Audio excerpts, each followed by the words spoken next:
કેશોદમાં કૃષ્ણ સંકીર્તનાલય પ્રાણ પ્રતિષ્ઠા તિથિ ઉજવણી પ્રસંગે 24 કલાક અખંડ ધૂન યોજાઈ હતી। કેશોદના રામનગરમાં આવેલા શ્રી કૃષ્ણ સંકીર્તનાલય મંદિર ખાતે પ્રાણ પ્રતિષ્ઠા મહોત્સવની તિથિ ઉજવણી કરવામાં આવી હતી। આ પ્રસંગે મંદિર સેવકો દ્વારા 24 કલાક હરે રામ હરે કૃષ્ણ ધૂનનું આયોજન કરાતા મોટી સંખ્યામાં ભાવિકો હાજર રહી ધૂનમાં ભાગ લીધો। આ ધૂનમાં આસપાસના ગામડાઓના ધૂન મંડળોએ ભાગ લીધો હતો। કેશોદના રામનગર ખાતે આવેલ કૃષ્ણ સંકીર્તનાલય મંદિરની 57 વર્ષ પહેલા આલિદ્રા બ્રહ્મચારી બાપુ દ્વારા સ્થાપના કરવામાં આવી હતી। સ્થાપના બાદ બ્રહ્મચારી બાપુના શિષ્ય રામદાસ વલ્લભજીભાઈ કાટોકોરિયાએ નવું મંદિર બાંધાવ્યું હતું। આ મંદિરનું 2 વખત સમારકામ કરવામાં આવ્યું છે। જે તે સમયે મંદિર સંચાલકો દ્વારા શહેરના જાહેર માર્ગો પર વહેલી સવારના પ્રભાત ફેરી યોજવામાં આવી હતી। મંદિરની સ્થાપના થઈ અત્યાર સુધીમાં રોજ રાત્રિના 9 થી 10 1 કલાક ધૂનનો કાર્યક્રમ યોજવામાં આવે છે।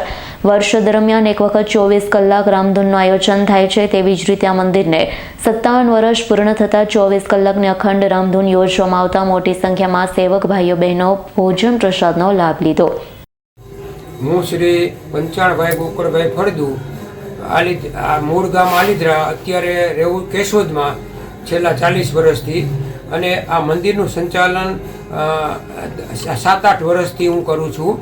આ મંદિરની સ્થાપના શ્રી કૃષ્ણ સંકીર્તનાલય મંદિરની સ્થાપના આલિદ્રા બ્રહ્મચારી બાપુએ વર્ષો પહેલાં, એટલે કે આજે એને 57 વર્ષ પૂરા થાય છે, અને આજે એનો પ્રાણ પ્રતિષ્ઠાનો 57મો દિવસ હોવાથી આજે અમે 24 કલાકની અખંડ હરે રામ હરે કૃષ્ણની ધૂન રાખેલી છે। પૂજ્ય ગુરુદેવ આલિદ્રા બ્રહ્મચારી બાપુ એ પોતાના જીવનકાળ દરમિયાન એમના શબ્દોમાં કહીએ તો પગે ચાલીને 3 લાખ માઇલ, એટલે કે ત્યારે વાહનની વ્યવસ્થા નહોતી, એટલે પગે ચાલીને ગામડે 24 કલાકની 48 કલાકની, 1.25 વર્ષની, 1 મહિનાની એવી રીતે ધૂનો એમણે બેસાડેલ છે। તેમણે પોતાના ટ્રસ્ટ ડીડની અંદર લખેલું છે કે મારે આશ્રમ સ્થાપવાની કોઈ જરૂર નથી, પરંતુ લોકો હરિનામ સંકીર્તન કરે એ હેતુ માટે હું આશ્રમની સ્થાપના કરું છું। અને એવી રીતે એમણે આવા 4 સંકીર્તન મંદિરો બનાવેલા છે। એક કેશોદમાં છે, એક જૂનાગઢમાં છે, અને માંગરોળમાં છે, અને આલિદ્રામાં પણ છે। આ કેશોદના મંદિરની સ્થાપના 12-19 ડિસેમ્બર 67માં થયેલી છે, અને આજે એને 57 વર્ષ પૂરા થાય છે, માગસર સુદ દસમ।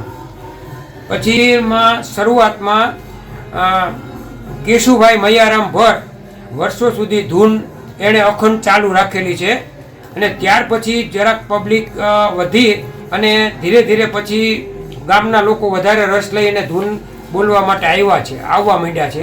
અને અત્યારે અમે 30, 35, 40, 45, 25 એની આસપાસની સંખ્યામાં રોજ 9 થી 10 1 કલાકની અખંડ હરે રામ હરે કૃષ્ણની ધૂન અમે કરીએ છીએ।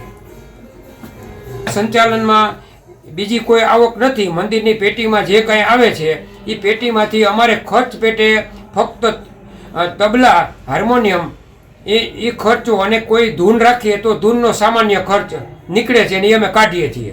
એ સિવાય કોઈ બેલેન્સ અમારી પાસે છે નહીં। અને હમણાં થોડાક સમયથી 3 સભ્યોના નામે બેંકમાં એકાઉન્ટ ખોલી અને ત્રણેયના જે પૈસા છે એ 40-50 હજાર રૂપિયાની આસપાસ બેલેન્સ થાય છે।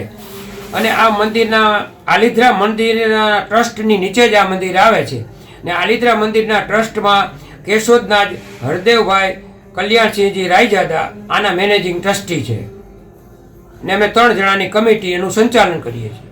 દર વર્ષે 24 કલાકની ધૂન જ્યારે મંદિરની પ્રાણ પ્રતિષ્ઠા દિવસ આવે છે, માગસર સુદ દસમ, ત્યારે 24 કલાકની અખંડ ધૂન, અને 300 થી 350 ધૂન મંડળના સભ્યો અને જે બહેનો ધૂન બોલવા આવે બહેનો, એ બધાનો અમે જમણવાર રાખીએ છીએ। અને એને માટે અમને દર વર્ષે કોઈક ને કોઈક યજમાન મળી જાય છે, અને યજમાન એનો ખર્ચો 45 થી 50 હજાર રૂપિયા કે 55 હજારની આસપાસ ખર્ચો થાય છે। એ એની રીતે એ ભોગવે છે, અને આ મંદિરનું સંચાલન ચાલે છે। રાવલિયા મધુનો રિપોર્ટ, S9 ન્યૂઝ, કેશોદ। અમારી તમામ માહિતીથી અપડેટ રહેવા માટે જોડાયેલા રહો S9 ન્યૂઝ સાથે।